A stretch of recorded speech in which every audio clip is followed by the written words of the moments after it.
Orang Filistin mengumpulkan tentaranya untuk berperang. Mereka berkumpul di Soko yang di tanah Yehuda dan berkemah antara Soko dan Azeka di Efes Damim. Saul dan orang-orang Israel juga berkumpul dan berkemah di lembah Tarbantin.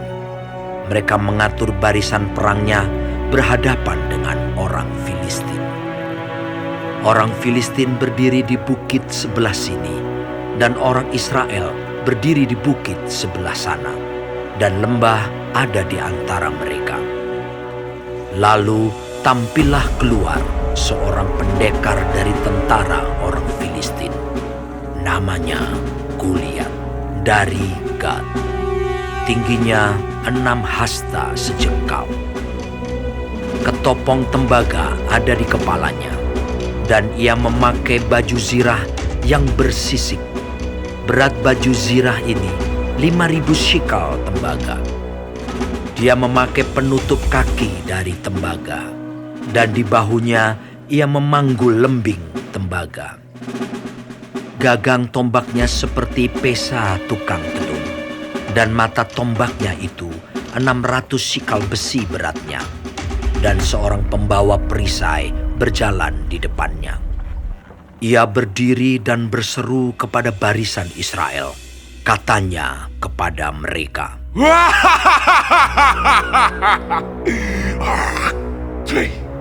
"Mengapa kamu keluar untuk mengatur barisan perangmu?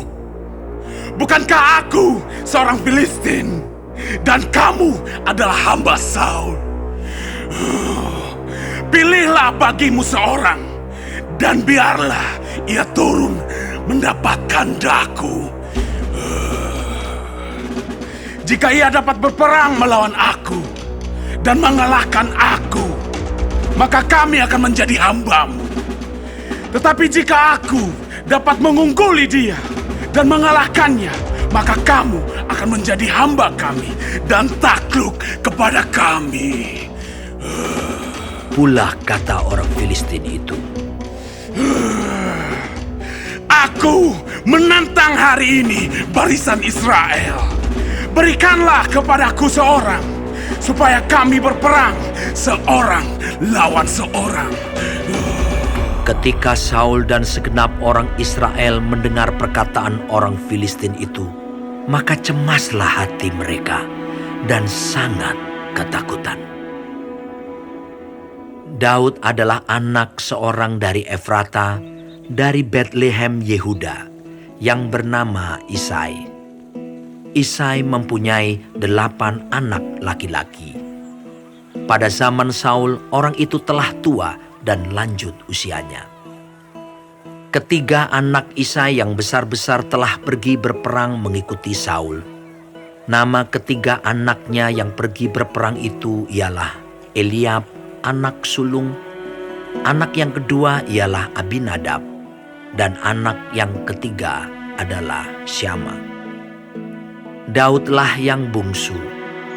Jadi ketiga anak yang besar-besar itu pergi mengikuti Saul. Tetapi Daud selalu pulang daripada Saul untuk menggembalakan domba ayahnya di Betlehem. Orang Filistin itu maju mendekat pada pagi hari dan pada petang hari. Demikianlah ia tampil ke depan 40 hari lamanya.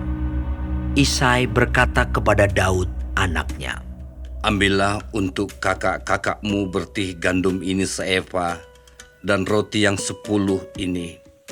Bawalah cepat-cepat ke perkemahan kepada kakak-kakakmu. Dan baiklah, sampaikan keju yang 10 ini kepada kepala pasukan 1000. Tengoklah apakah kakak-kakakmu selamat, dan bawalah pulang suatu tanda dari mereka."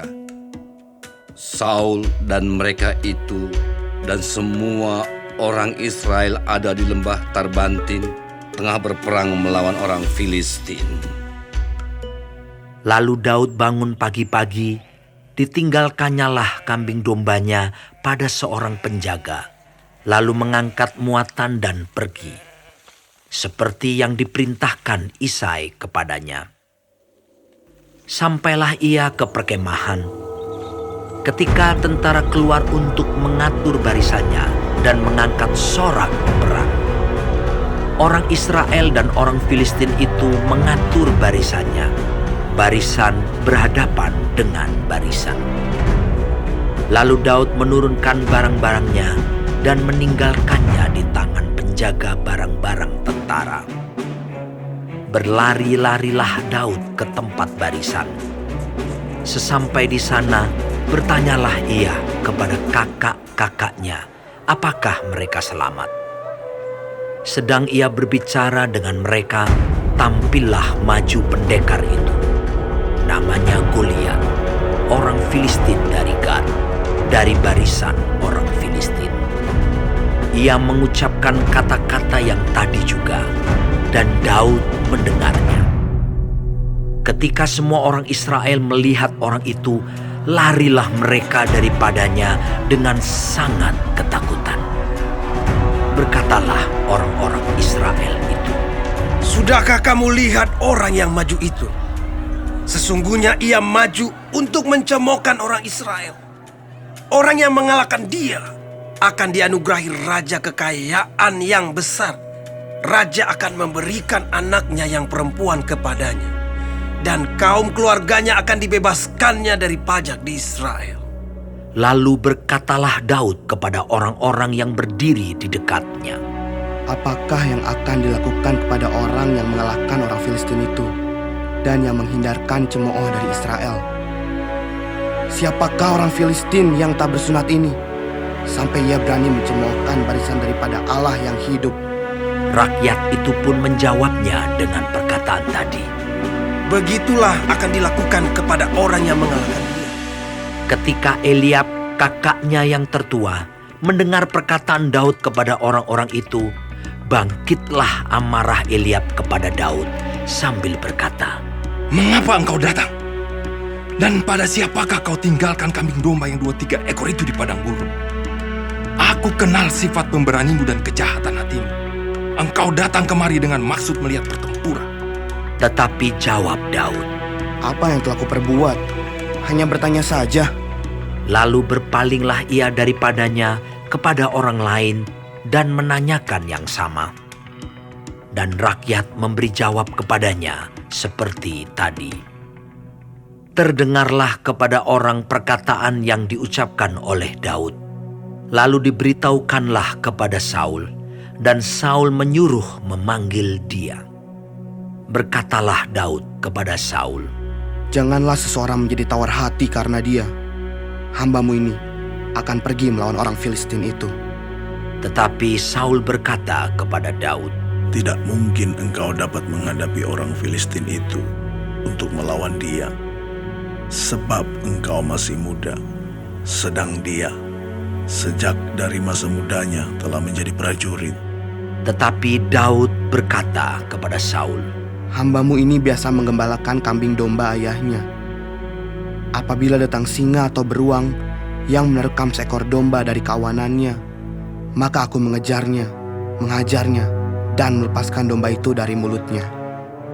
Kemudian, apabila ia berdiri menyerang aku, maka aku menangkap janggutnya, lalu menghajarnya dan membunuhnya. Baik singa maupun beruang telah dihajar oleh hambamu ini, dan orang Filistin yang tidak bersunat itu, ia akan sama seperti salah satu daripada binatang itu, karena ia telah mencemooh barisan daripada Allah yang hidup. pula kata Daud, Tuhan yang telah melepaskan aku dari cakar singa dan dari cakar beruang, Dia juga akan melepaskan aku dari tangan orang Filistin itu. kata Saul kepada Daud. Pergilah, Tuhan menyertai engkau. Lalu Saul mengenakan baju perangnya kepada Daud, ditaruhnya ketopong tembaga di kepalanya, dan dikenakannya baju zirah kepadanya. Lalu Daud mengikatkan pedangnya di luar baju perangnya. Kemudian ia berikhtiar berjalan, sebab belum pernah dicobanya. Maka berkatalah Daud kepada Saul, Aku tidak dapat berjalan dengan memakai ini, sebab belum pernah aku mencobanya. kemudian ia menanggalkannya.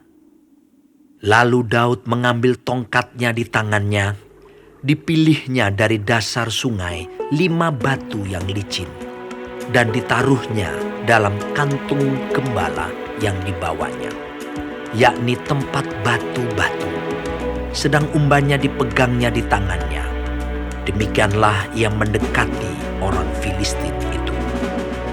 Orang Filistin itu kian dekat menghampiri Daud, dan di depannya orang yang membawa perisainya.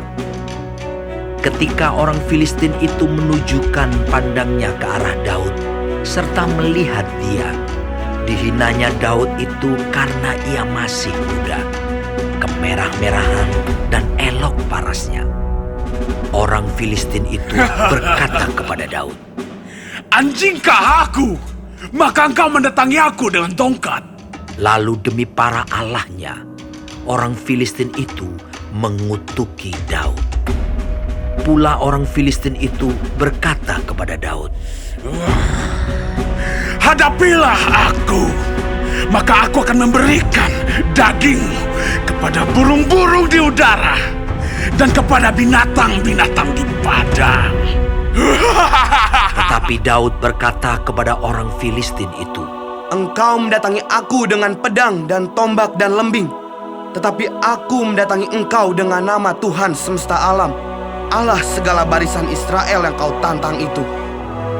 Hari ini juga Tuhan akan menyerahkan engkau ke dalam tanganku, dan aku akan mengalahkan engkau dan memenggal kepalamu dari tubuhmu. Hari ini juga aku akan memberikan mayatmu dan mayat tentara orang Filistin kepada burung-burung di udara dan kepada binatang-binatang liar, supaya seluruh bumi tahu bahwa Israel mempunyai Allah, dan supaya segenap jemaah ini tahu bahwa Tuhan menyelamatkan bukan dengan pedang dan bukan dengan lembing. Sebab di tangan Tuhanlah pertempuran, dan ia pun menyerahkan kamu ke dalam tangan kami. ketika orang Filistin itu bergerak maju untuk menemui Daud, maka segeralah Daud berlari ke barisan musuh untuk menemui orang Filistin itu.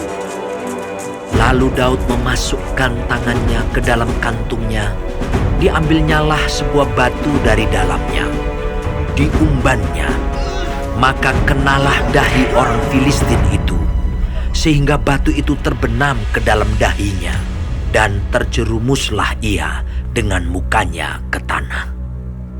Demikianlah Daud mengalahkan orang Filistin itu dengan umban dan batu. Ia mengalahkan orang Filistin itu dan membunuhnya tanpa pedang di tangan. Daud berlari mendapatkan orang Filistin itu, lalu berdiri di sebelahnya. Diambilnyalah pedangnya, dihunusnya dari sarungnya, lalu menghabisi dia.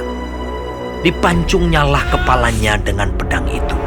Ketika orang-orang Filistin melihat bahwa pahlawan mereka telah mati, maka larilah mereka. Maka bangkitlah orang-orang Israel dan Yehuda. Mereka bersorak-sorak lalu mengejar orang-orang Filistin sampai dekat Gat dan sampai pintu gerbang Ekron. Dan orang-orang yang terbunuh dari orang Filistin bergelimpangan di jalan ke Saaraim sampai Gat dan sampai Ekron. Kemudian pulanglah orang Israel dari perburuan hebat atas orang Filistin, lalu menjarah perkemahan mereka. Dan Daud mengambil kepala orang Filistin yang dipancungnya itu dan membawanya ke Yerusalem. Tetapi senjata-senjata orang itu ditaruhnya dalam kemahnya. Ketika Saul melihat Daud pergi menemui orang Filistin itu, berkatalah ia kepada Abner, panglima tentaranya. Anak siapakah orang muda itu, Abner? Jawab Abner, Demi Tuanku hidup, ya Raja, sesungguhnya aku tidak tahu. Kemudian Raja berkata, Tanyakanlah, anak siapakah orang muda itu? ketika Daud kembali sesudah mengalahkan orang Filistin itu, maka Abner memanggilnya dan membawanya menghadap Saul, sedang kepala orang Filistin itu masih ada di tangannya. Kata Saul kepadanya, Anak siapakah engkau, ya orang muda? jawab Daud, anak hamba tuanku, Isai, orang Betlehem itu.